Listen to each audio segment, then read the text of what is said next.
Hello, good morning of you.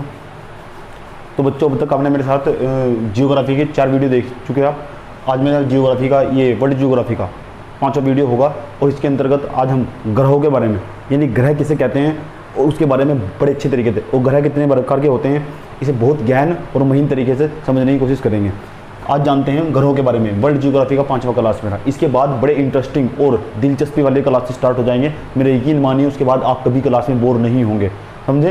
तो आज बात करते हैं किसकी, ग्रहों की। पहली बात, ग्रह किसे कहते हैं, समझे। जब मैंने आपको बताया था बिग बैंग थ्योरी, हमने आपको बताई थी। बिग बैंग थ्योरी के अंतर्गत हमने आपको समझाया था कि बिग बैंग थ्योरी में कि किस तरह सूर्य, पृथ्वी और अन्य ग्रह और अन्य प्रकार की गैलेक्सियों का निर्माण हुआ, किस तरह इसमें एक सुपरनोवा विस्फोट हुआ बिग बैंग थ्योरी के अंदर। अगर आपने मेरे पहले 3 या 4 वीडियो नहीं देखे तो मेरा आपसे रिक्वेस्ट है, पीछे जाइए और 3 या 4 वीडियो देखिए, उसके बाद इस 5वें नंबर के वीडियो को देखिएगा। उसके बाद जितने भी क्लास में आपको समझाऊंगा लगातार सारे समझ में आते चले जाएंगे, समझे। 1 मिनट रुकिए।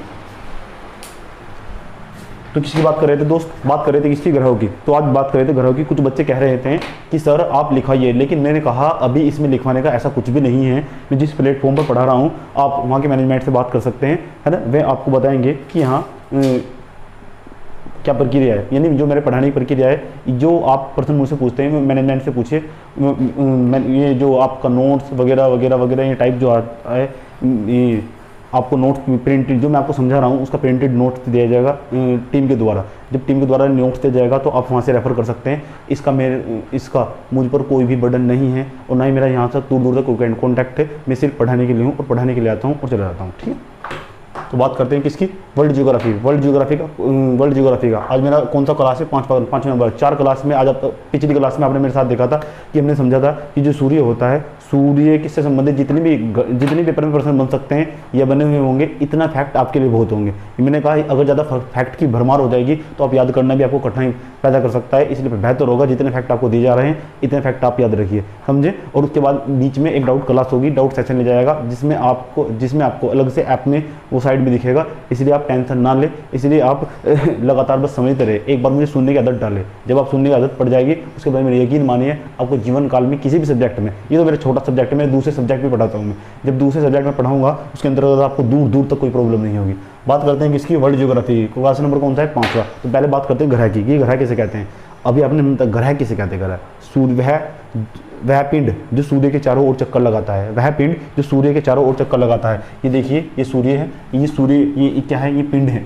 जो आप 8 ग्रह देखते हैं इनको पिंड कह सकते हैं। ये पिंड सूर्य के चारों ओर चक्कर लगाते हैं, यानी वह प्राकृतिक पिंड, यह वह प्राकृतिक पिंड जो सूर्य के चारों ओर चक्कर लगाता है उसे ग्रह कहते हैं। समझ में आया, मैंने कहा वह प्राकृतिक पिंड जो सूर्य के चारों ओर चक्कर लगाता है उसे ग्रह कहते हैं। क्या पृथ्वी ग्रह है? हाँ, क्यों, पृथ्वी सूर्य के चारों ओर चक्कर लगाती है। कितने दिन में, 365 सही, 364 सही कुछ समथिंग वगैरह वगैरह दिन में, यानी लगभग 365 दिन में, ऐसे कह सकते हैं। 365 दिन में पृथ्वी सूर्य का चक्कर लगाती है। मंगल सूर्य का चक्कर लगाता है इतने दिन में। यही कारण है कि एक साल में 365 दिन होते हैं। क्यों, पृथ्वी सूर्य का चक्कर एक साल 365 दिन में पूरा करती है, समझे, यही कारण। तो अब आप अंदाजा लगाइए, अगर मंगल ग्रह पृथ्वी से ज़्यादा तेज घूम रहा हो तो मंगल ग्रह पर एक साल कितने के बराबर होगा। अगर बृहस्पति ग्रह की जो स्पीड है वो 11 ही दिन हो तो बृहस्पति ग्रह पर जो एक दिन होगा, एक साल होगा, वो 11 दिन के बराबर होगा। उसके बाद शनि ग्रह, वरुण ग्रह, प्लूटो ग्रह का दर्जा 2005 में नासा ने छीन लिया। जो अमेरिका की अंतरिक्ष एजेंसी है उसने ग्रह का दर्जा छीन लिया। ग्रह के लिए कोई ग्रह हम कैसे कह सकते हैं कि 8 ग्रह होंगे कि 9 ग्रह होंगे। पहले 9 ग्रह हुआ करते थे 2005 से पहले सन 2005 में प्लूटो का दर्जा छीन लिया नासा ने। तो कोई ग्रह कैसे बन सकता है, कैसे ग्रह होता है और कैसी क्या क्या उसकी डिमांड होती है, क्या क्या उसके मानक होते हैं, क्या क्या स्टैंडर्ड होते हैं उसके, तो मैं आपको बताऊंगा अगली क्लास में बताऊंगा, जब आपको बताऊंगा। लेकिन आपका इसका दूर दूर से कोई मतलब भी नहीं है। आगे जो मैं आपको समझाऊंगा साइंस एंड टेक्नोलॉजी, विज्ञान और प्रौद्योगिकी एक विषय के अंतर्गत इसे समझाऊंगा कि किसी को हम ग्रह कैसे मान सकते हैं, यानी ग्रह मानने के लिए कौन कौन सी आवश्यकता या कौन कौन सी डिमांड या कौन कौन से मानक पूरे होने चाहिए जिसे हम ग्रह की संज्ञा दे सकते हैं, समझे। तो बात करते हैं किसकी, आज बात करते हैं ग्रहों की। ग्रहों की संख्या कितनी है, 8। ग्रहों की संख्या कितनी है, 8। तो ग्रहों की संख्या कितनी है, 8। आइए जानते हैं इसमें ग्रहों की संख्या कितनी है, 8। सबसे बड़ा ग्रह अगर आपसे पूछे तो कौन सा है, बृहस्पति। हमारे सौर मंडल में 8 ग्रह हैं। 8 ग्रहों में सबसे बड़ा अगर ग्रह पूछे तो कौन सा है, बृहस्पति। सभी ग्रह सूर्य के चारों ओर चक्कर लगाते हैं और सभी ग्रह 2 प्रकार की गति करते हैं। एक तो वे सूर्य के चारों ओर चक्कर लगाते हैं, एक वे अपने ही अक्ष पर घूमते हैं। जब वे सूर्य के चारों ओर चक्कर लगाते हैं। इस प्रकार की ग्रहों की गति परिक्रमण गति, परिक्रमण गति, दोबारा फिर सुनिए, मैंने कहा जब ग्रह सूर्य के चारों ओर चक्कर लगाते हैं उनकी इस प्रकार की गति परिक्रमण गति। जब कोई ग्रह अपने ही अक्ष पर घूमता है, ये देखिए मैंने कहा जब कोई ग्रह अपने ही अक्ष पर घूमता है, अपने ही अक्ष पर घूमता घूमता सूर्य के चारों ओर चक्कर लगाता है, जब कोई ग्रह अपने ही अक्ष पर घूमता है तो उसकी अपने अक्ष पर घूमने वाली गति को परिभ्रमण गति कहते हैं। परिभ्रमण गति या घूर्णन गति कह सकते हैं। घूर्णन गति अच्छा वर्ड है, रोटेशनल मोशन, घूर्णन गति। और ये कौन सी गति करते हैं? परिक्रमण गति। मैंने कहा ये कोई भी ग्रह दो प्रकार की गति करता है। नंबर 1 घूर्णन गति, नंबर दो मैंने कहा पृथ्वी दो प्रकार की गति कर रही है। एक तो सूर्य के चारों ओर घूम रही है, कितने दिन में? 365 दिन में। 365 दिन में, लगभग 364 सही कुछ दिन होता है, वो 366 वाला लीप वर्ष वो बाद में समझाएंगे कभी आपको। तो बात करते हैं कि इसकी सूर्य पृथ्वी दो प्रकार की गति कर रही है। अगर एक तरबूज लीजिएगा आप, उसको एक पृथ्वी मानिए, एक फुटबॉल लीजिए, फुटबॉल के अंदर इस रोड को अंदर डालिए, जैसे उसे घुमाने की कोशिश करेंगे आप तो समझ आएगा उस प्रकार की जो गति होगी उसकी, फुटबॉल की जो इस प्रकार की एक ही अक्ष पर घूमने वाली जो गति होगी। पृथ्वी पश्चिम से पूर्व की ओर घूमती है, पश्चिम से पूर्व की ओर, पृथ्वी पश्चिम से पूर्व की ओर घूमती है, समझे? अपने अक्ष पर पश्चिम से किधर? पूर्व की ओर घूमती है। जब पृथ्वी ऐसे घूम रही होगी, जब पृथ्वी होगी ऐसे घूम रही होगी, इस प्रकार की गति घूर्णन गति। ऐसी वैसी स्पीड नहीं, 1657 किलोमीटर प्रति घंटा की स्पीड से पृथ्वी आज वर्तमान समय में, अभी आप पृथ्वी पर बैठे हैं और मैं वीडियो बना रहा हूँ, मैं आपको पढ़ा रहा हूँ, जिस प्लेटफॉर्म में पढ़ा रहा हूँ, ये सब प्लेटफॉर्म जितने भी है, जो जिस संस्था में आप पढ़ रहे हैं, जिस संस्था में आपने एडमिशन लिया है, उस संस्था में ये सब पृथ्वी, सब ग्रह, सब ये सब घूम रहे हैं। और बताइए सर, चलिए समझ में आया? हर ग्रह की गति अलग है, याद रखना, जितना फैक्ट हो सके इतना कम फैक्ट याद रखिए, कॉन्सेप्ट आपको याद रखना है। ग्रह की कितनी गति होती है? दो प्रकार की गति, घूर्णन गति, परिक्रमण गति। परिक्रमण गति कौन सी होती है? जब सूर्य के चारों ओर जो ग्रह गति करते हैं, इस तरह की गति परिक्रमण गति कहलाती है। जब कोई ग्रह अपने ही अक्ष पर घूमता है, उनकी इस प्रकार की गति परिभ्रमण या घूर्णन गति कहलाती है, समझे? उसके बाद अब बात करते हैं पृथ्वी के जो हैं पृथ्वी इन ग्रहों की थोड़ी सी नॉलेज ले लेते हैं। आइए देखिए मैंने किस तरह किस्सा करा। सबसे नज़दीक देखिए सूर्य के, अगर सबसे नज़दीक अगर आपसे कोई ग्रह पूछे तो कौन सा है? बुध ग्रह है। बुध ग्रह की अलग अलग क्वालिटी है, अलग अलग क्वालिटी मतलब गुण, यानी कुछ पक्ष है, अलग अलग ग्रह के कुछ अलग अलग पक्ष है, उसे हम साथ साथ चर्चा करके चलेंगे। तो बात करते हैं किसकी? बुध ग्रह की। बुध ग्रह पर सूर्य के सबसे नज़दीक का ग्रह है। अगर आपसे प्रश्न पूछे कि सूर्य के सबसे नज़दीक का ग्रह कौन सा है, तो बुध ग्रह। आप देख भी सकते हैं डायग्राम में, अपने जो नोट्स बनाए होंगे, नोट्स बनाना अनिवार्य है, वरना तो मैं 4 या 5 वीडियो के बाद मेरे वीडियो समझ में आने बंद हो जाएंगे, क्योंकि आप नोट्स नहीं बनाएंगे। पेन और कॉपी और अलग अलग प्रकार के भिन्न प्रकार के पेन आपके हाथ में हो जाइए। बुध सबसे नज़दीक का ग्रह है। ये क्या है? ये शुक्र है। शुक्र दूसरे नंबर का सबसे नज़दीक का ग्रह है। बुध की क्या खास बात है? बुध रात में पूरी रात भर, रात में बिल्कुल ठंडा हो जाता है और दिन में पूरी तरह गर्म हो जाता है। रात में बिल्कुल ठंडा यानी पूरा बर्फ में परिवर्तित हो जाता है और दिन में पूरी तरह इसका टेम्परेचर बहुत ज़्यादा हो जाता है। तो यही कारण है यहाँ जीवन संभव नहीं है, दूर दूर तक कोई चांस भी नहीं है जीवन पनपने के। इसलिए जो बुध ग्रह है उस पर जीवन की संभावना बिल्कुल जीरो है, ना के बराबर है। क्यों? क्योंकि ज़्यादा तापमान भी मनुष्य के जीवन के लिए अनुकूल नहीं है और अधिक ज़्यादा तापमान और अधिक कम तापमान भी मनुष्य के जीवन के लिए अनुकूल नहीं है। मनुष्य के जीवन के तापमान लगभग 37 डिग्री सेंटीग्रेड का टेम्परेचर होना चाहिए, ये आपको पता होना चाहिए। स्वस्थ मनुष्य के लिए जो टेम्परेचर चाहिए वो 37 डिग्री, या आप कैल्विन में कह सकते हो 298 कैल्विन, 298 कैल्विन इतना टेम्परेचर चाहिए आपको। ठीक, अगर फ़ारेनहाइट की बात करें तो 98 डिग्री फ़ारेनहाइट एक मनुष्य के शरीर का टेम्परेचर होना चाहिए। अगर इतना तापमान है तो वहाँ उसके लिए जीवन अनुकूल होगा, अन्यथा आपको अनेक प्रकार की विकट परिस्थितियाँ हो सकती है। जैसे आप देखिएगा, जैसे आप डॉक्टर के यहाँ जाते हैं तो आपका टेम्परेचर चेक करता है थर्मामीटर से, या आजकल तो अलग अलग प्रकार के उपकरण दिखाई पड़ते हैं, उसमें क्या चेक करता है? उसमें वो यही चेक करता है कि शरीर का टेम्परेचर कितना है। अगर शरीर का टेम्परेचर ज़्यादा है, 104 डिग्री फ़ारेनहाइट पारे में आपको दिखाई देगा, तो आपको कहेगा कि आपको बुखार है। बुखार मतलब आपका टेम्परेचर, आपके लिए जिस मौसम में आप रह रहे हैं, यह आपके जितना टेम्परेचर आपका शरीर का है वो उस शरीर के लिए अनुकूल नहीं है। इस टेम्परेचर को कम करना होगा, इसके लिए अनेक प्रकार के औषधियों का इस्तेमाल करता है और आप ठीक हो जाते हैं। समझे? बात कर रहे थे किसकी? ग्रहों की।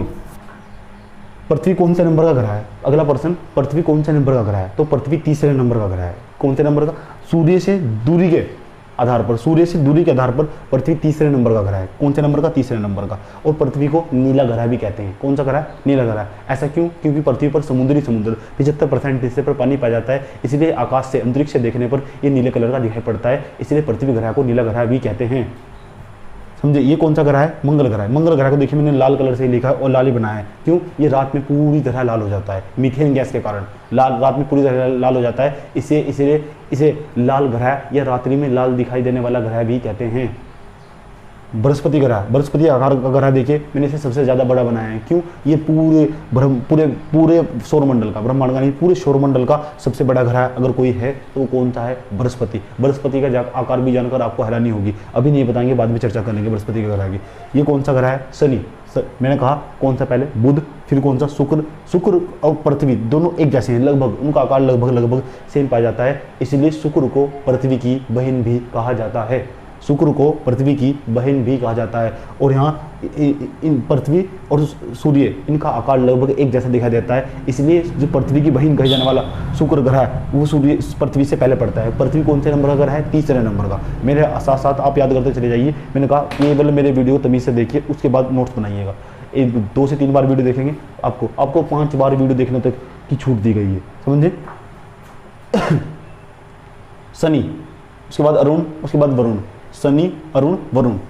चलिए तो बात करते हैं किसकी, तो बात करते हैं आकार के आधार पर। अगर आपसे पूछा जाए आकार के आधार पर ग्रहों का, जो आप ग्रह देखते हैं 8 के 8 ग्रह, आकार के आधार पर पृथ्वी कौन से नंबर का ग्रह है। अभी तो आपने दूरी के आधार पर देखा, अगर आपसे पूछे दूरी के आधार पर पृथ्वी हमारे सौरमंडल में कौन से नंबर का ग्रह है, तो तीसरे नंबर का। अगर आपसे पूछे कि पूरे सौरमंडल का सबसे बड़ा ग्रह कौन सा है, तो कौन सा है, बृहस्पति। फिर उससे छोटा कौन सा है, फिर उससे छोटा कौन सा है, आप बताइए पृथ्वी कौन से नंबर पर है। यानी उनका बढ़ते क्रम पर या अवरोही क्रम लिखिए, इनका आपको अवरोही क्रम लिखना है।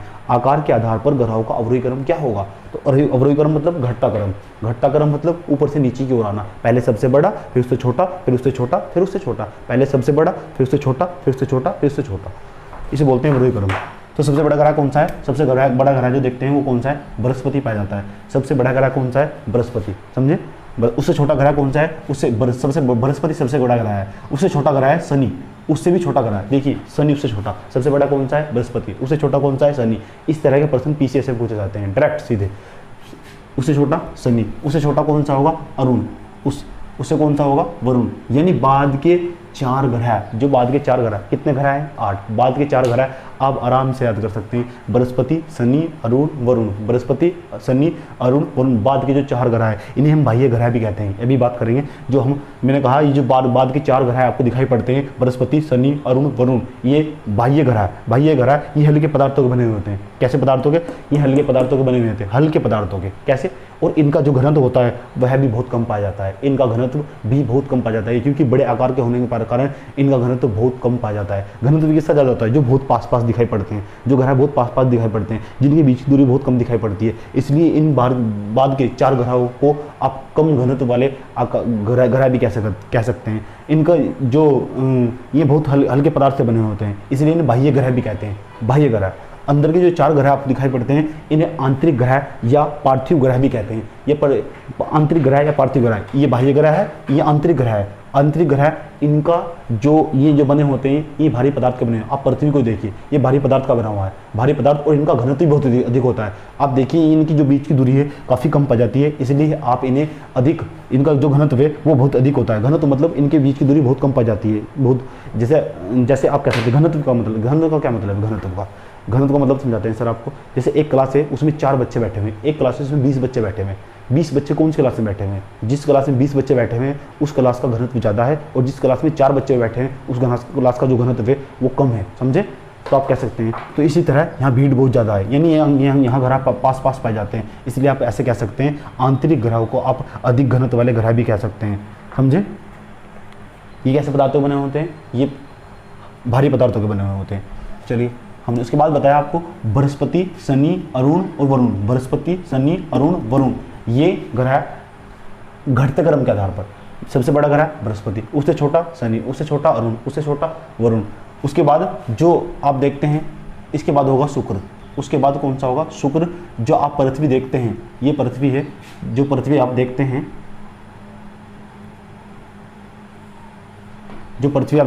पृथ्वी 5वें नंबर का सबसे बड़ा ग्रह है।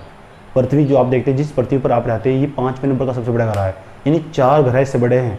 5वें नंबर का सबसे बड़ा ग्रह कौन सा है, शुक्र भी इससे बड़ा है, इसलिए मैंने शुक्र का आकार दोबारा बनाया है। समझिए शुक्र का आकार भी दोबारा बनाया, शुक्र भी इससे बड़ा है। लेकिन आपसे एक प्रश्न पूछा जाता है, ये सभी जो ग्रह हों, जो ग्रह आप देखते हैं, जो भी ग्रह होंगे, जो भी ग्रह आप अपने सौरमंडल में देखते हैं, वे सभी ग्रह सूर्य के चारों ओर चक्कर लगाते हैं। लेकिन सभी ग्रह सूर्य के चारों ओर चक्कर लगाते हैं पश्चिम से पूर्व की ओर। कहाँ से? पश्चिम से पूर्व की ओर। लेकिन पूर्व से पश्चिम की ओर दो ही ग्रह है जो पूर्व से पश्चिम की ओर गति करते हैं, एक तो आपका शुक्र है और एक आपका है अरुण।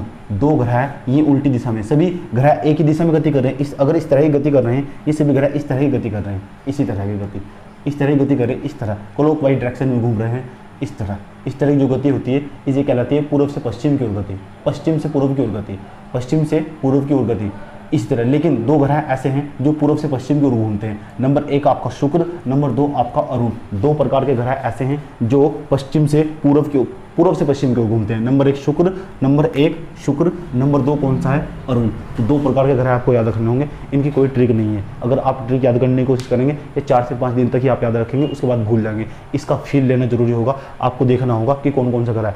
कहाँ तक याद करेंगे आप? याद करने की, एक फैक्ट को याद करने की लिमिट होती है। अगर फैक्ट को आप डायग्राम बनाकर उसे समझने की कोशिश करेंगे तो लंबे समय तक आपको याद रहेगा, समझे? उसके बाद अब बात करते हैं इनके उपग्रहों की। अब उपग्रह इसे कहते हैं, एक होता है प्रधानमंत्री, एक होता है उप प्रधानमंत्री, समझे? तो प्रधानमंत्री का अलग कार्य होता है, उप प्रधानमंत्री भी। जब प्रधानमंत्री अपने पद से निरस्त हो जाता है तो उप प्रधानमंत्री कार्य करने लगता है। खैर छोड़िए, बात करते हैं ग्रह की। ग्रह किसके चारों ओर चक्कर लगाते हैं? सूर्य के चारों ओर चक्कर लगाते हैं। जिस ग्रह का भी चारों ओर चक्कर लगाते हैं उसे क्या बोलते हैं? उपग्रह। चंद्रमा किसके चारों ओर चक्कर लगाता है? पृथ्वी के। ये आपकी पृथ्वी है, सुंदर सी पृथ्वी, इसके चारों ओर कौन चक्कर लगा रहा है? आपका मून, चंद्रमा। पृथ्वी का एक ही उपग्रह है जिसे आप चंद्रमा कहते हैं। वैसे तो आपने बहुत सारे उपग्रह इसके बाहर भेज दिए हैं, इसके बाहर जो भेज दिए बहुत सारे उपग्रह है, वे तो कृत्रिम उपग्रह हैं। आप आई दिन सैटेलाइट छोड़ते जाते हैं PSLV से, है ना, जो सैटेलाइट छोड़ते रहते हैं आप PSLV से, जो आपको रॉकेट लॉन्च करने का। खैर छोड़िए, उसके बाद बात जो है वो बाद में करेंगे। बात करते हैं किसके भी, अभी बात करते हैं उपग्रहों की। देखिए, जो चंद्रमा है वो पृथ्वी की चारों ओर चक्कर लगाता है, इसलिए चंद्रमा को पृथ्वी का उपग्रह कह सकते हैं। यानी उपग्रह उसे कहते हैं जो ग्रहों के भी चारों ओर चक्कर लगाता है, उसे उपग्रह कहा जाता है, समझे? चलिए बताइए सर कि जो बुध है उसका कितने उपग्रह हैं? बुध और शुक्र के पास कोई भी उपग्रह नहीं है, ये बात आपको याद रखनी है। दो ही ऐसे ग्रह हैं जिनके पास कोई भी दूर दूर तक कोई भी उपग्रह नहीं है। एक तो आपका बुध, एक कौन सा है? बुध सूर्य के सबसे निकट का भी ग्रह है, और शुक्र वो भी सूर्य के दूसरे नंबर का सबसे निकटतम ग्रह है। लेकिन पृथ्वी तीसरे नंबर का सबसे निकटतम ग्रह है, लेकिन पृथ्वी 5वें नंबर का आकार में सबसे बड़ा ग्रह है, समझे? तो याद रखिए, तो जो बुध और शुक्र है उसका कोई भी उपग्रह नहीं है, समझे? और यही कारण हो सकता है क्योंकि ये सूर्य के सबसे नज़दीक पाए जाते हैं, और नज़दीक पाए जाने का कारण देखिए, हमने आपको बताया था पिछली क्लास में, सूर्य की जो सतह होती है फोटोस्फीयर जिसको बोलते हैं प्रकाश मंडल, उसकी सतह का तापमान 6000 डिग्री सेंटीग्रेड और उसके केंद्र का तापमान 15 मिलियन डिग्री सेंटीग्रेड पाया जाता है। इतने तापमान पर कोई किसी उपग्रह का कैसे अस्तित्व हो सकता है? ये तो बड़ी मुश्किल से जीवन, इन पर तो जीवन मिलना बहुत असंभव है। तो ग्रह पर बड़ा मुश्किल काम हो जाता है ग्रह का पनपना। ग्रह कैसे बनते हो बाद में बात करेंगे, समझे? तो इसके पास कोई, जो आप बुध और शुक्र देखते हैं, इनके पास कोई भी उपग्रह नहीं है, समझे? अब बात करते हैं किसकी, ये वाला फैक्ट तो आपका हो गया, बुध और शुक्र के पास कोई भी उपग्रह नहीं है। अब बात करते हैं किसकी, पृथ्वी के पास उपग्रह है। हाँ, पृथ्वी के पास एक उपग्रह है जिसे आप चंद्रमा कहते हैं। पृथ्वी का एक ही उपग्रह है जिसे आप क्या कहते हैं? चंद्रमा, मून, चंद्रमा मामा दूर के पुड़े पका चूर, समझे? बात करते हैं किसकी, मंगल की बात करते हैं। मंगल के पास दो प्रकार के ग्रह पाए जाते हैं, लेकिन आपको दोनों का नाम आपको याद रखना होगा। एक तो फोबोस, एक प्रकार का डिमोस। फोबोस और डिमोस। मंगल, जो आप मंगल देखते हैं, मंगल रात्रि में लाल दिखाई देने वाला ग्रह है मंगल, इसके चारों ओर दो प्रकार के उपग्रह घूमते दिखाई पड़ते हैं। जो ग्रह के भी चारों ओर चक्कर लगाते हैं उसे उपग्रह कहते हैं। इंग्लिश में इसे प्लैनेट कहते हैं। प्लैनेट नहीं, सैटेलाइट बोलते हैं। सैटेलाइट, नेचुरल सैटेलाइट, प्राकृतिक उपग्रह, समझे? कुछ कृत्रिम उपग्रह भी होते हैं। आजकल मनुष्य ने लगभग 175 ग्रह के लगभग पूरी पृथ्वी के चारों ओर घूम रहे हैं। पृथ्वी के चारों ओर लगभग 175 कृत्रिम उपग्रह घूम रहे हैं, वो बाद में बात करेंगे। कृत्रिम उपग्रह, हम एवं प्राकृतिक उपग्रह पढ़ रहे हैं, समझे? तो मंगल के कितने उपग्रह हैं? दो। कौन कौन से? Phobos, Deimos. डिमोस की एक ही खास बात है, डिमोस एक मंगल का ऐसा उपग्रह है, पूरे सौरमंडल का सबसे छोटा उपग्रह डिमोस है। पूरे सौरमंडल का सबसे छोटा ग्रह कौन सा है? डिमोस। ये फैक्ट आपको याद रखना है, फोबोस और डिमोस। डिमोस मंगल का तो छोटा ग्रह ही है, लेकिन पूरे सौरमंडल का अगर सबसे छोटा उपग्रह है कोई, तो वो है कौन सा? डिमोस। तो डिमोस का नाम आपको याद रखना होगा। ये किसके उपग्रह है? मंगल के फोबोस और डिमोस। फोबोस और डिमोस। डिमोस सबसे छोटा उपग्रह है। जो फोबोस और डिमोस देखते हैं, डिमोस सबसे छोटा उपग्रह है। ये मंगल का तो सबसे छोटा उपग्रह है ही है, लेकिन ये मंगल का उपग्रह होने के साथ साथ ये पूरे सौरमंडल का सबसे छोटा उपग्रह है। पूरे सौरमंडल का सबसे छोटा उपग्रह है। बात करते हैं किसकी? बृहस्पति। बृहस्पति एक ऐसा ग्रह है, इसके पास बृहस्पति के पास सबसे बड़ा उपग्रह पाया जाता है। सबसे बड़ा उपग्रह जो बृहस्पति ग्रह देखते हैं आप, इसके पास सबसे बड़ा उपग्रह पाया जाता है। उपग्रह समझ गए आप, जो ग्रह के चारों ओर चक्कर लगाते हैं, वो उसका नाम क्या है? गैनीमेड पूरे सौरमंडल का सबसे बड़ा उपग्रह है। सबसे बड़ा उपग्रह गैनीमेड, समझे? गैनीमेड सबसे बड़ा। बृहस्पति का तो सबसे बड़ा ग्रह है ही, लेकिन समझे, लेकिन पूरे सौरमंडल का सबसे बड़ा ग्रह है गैनीमेड। आप नोट करते चलिएगा, गैनीमेड। उसके बाद बात करते हैं शनि। शनि एक ऐसा ग्रह है जिसके सबसे ज़्यादा उपग्रह पाए जाते हैं। यानी पूरे जितने भी आप 8 के 8 ग्रह देखते हैं, अगर आपसे पूछा जाए सबसे ज़्यादा उपग्रह किसके पास है, लगभग 67 उपग्रह। 67, जी हाँ, सबसे ज़्यादा उपग्रह किसके पास है? शनि के। लेकिन आप देखिएगा, अगर शनि का भी सबसे बड़ा उपग्रह पूछे तो आप को नहीं भूलना है, उसका नाम है टिटोन। सबसे बड़ा जो उपग्रह शनि का अगर पूछे आपको तो क्या है? टिटोन। लेकिन शनि की बाहर वाली कक्षाओं में 7 प्रकार के वल्ले पाए जाते हैं। वल्ले मतलब धूल गैसों के बने हुए एक प्रकार के बादल, छल्ले टाइप के वगैरह होते हैं। इसमें वल्ले पाए जाते हैं शनि में। शनि की चारों ओर की कक्षाओं में वल्ले पाए जाते हैं। किसी काम के नहीं है, पेपर में पर्सन नहीं पूछेगा, हमने आपको बता दिया, याद आया था। उसके बाद बात करते हैं अरुण की, तो याद रहेगा टिटोन शनि का सबसे बड़ा उपग्रह है। शनि एक ऐसा ग्रह है जिसके सबसे ज़्यादा उपग्रह पाए जाते हैं, लगभग 67, समझे? उसके बाद अरुण के पास 2 उपग्रह है, एक तो टाइटन, एक नेरिड। टाइटन और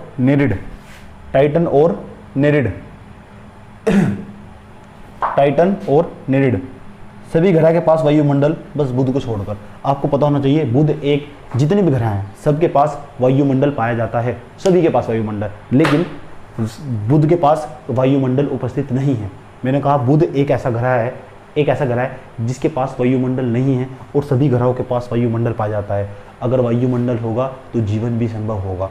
अगर जीवन संभव होगा तो जीवन की तलाश की जानी चाहिए, और हम जीवन की तलाश लगातार अनेक प्रकार के रॉकेट लॉन्च करके करते रहते हैं। मैं आपको भूगोल क्यों पढ़ा रहा हूँ? जब मैं आपको भूगोल पढ़ा रहा हूँ, आने वाले टाइम पर जब भी आप कोई परीक्षा देने जाएंगे या आप कोई न्यूज़ सुनने होंगे, ये आपसे प्रत्यक्ष या परोक्ष रूप से मदद करेगा।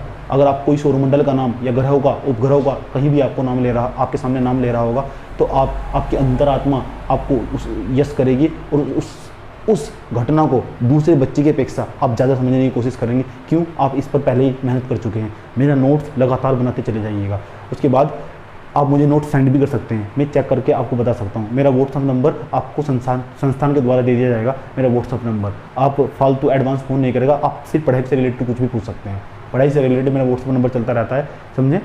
आप कुछ भी पूछ सकते हैं। आज की एपिसोड को मैं यहीं विराम देना चाहता हूँ। मैंने कहा अगर आप एक एग्जाम निकालना चाहते हैं, लगभग एक साधारण बच्चे को इतनी नॉलेज होनी चाहिए। आज हमने क्या क्या जानने की कोशिश करी, ग्रहों के बारे में तमीज़ से अध्ययन करने की कोशिश करी, और मुझे उम्मीद है और आप समझने की कोशिश करेंगे। इसके बाद धीरे धीरे मैं अपने पढ़ाने की जो प्रवृत्ति है उसे भी बदलने की पूरी कोशिश करूंगा, और आप बताइएगा आपको क्लास कैसी लग रही है, समझे? आप मुझे मेरे व्हाट्सअप नंबर पर सेंड करके बता सकते हैं कि क्लास कैसी लग रही है, मुझे अच्छा लगेगा। धन्यवाद, जय हिंद।